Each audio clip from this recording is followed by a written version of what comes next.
World War I was fought between two sides from 1914 until 1918. 1. The Allies, with the most important participants being Britain, France, Russia, and later on the United States. The Allies were mostly financed by Britain until 1916, when it ran out of money and borrowed from the US. 2. The Central Powers, mainly Germany, Austria-Hungary, and the Ottoman Empire.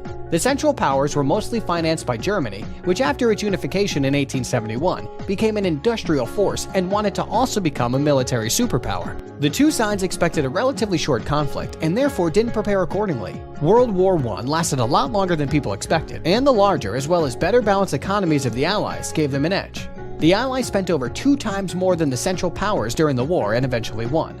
Through the Treaty of Versailles, they then imposed debilitating conditions on Germany, an attitude which most likely caused World War II.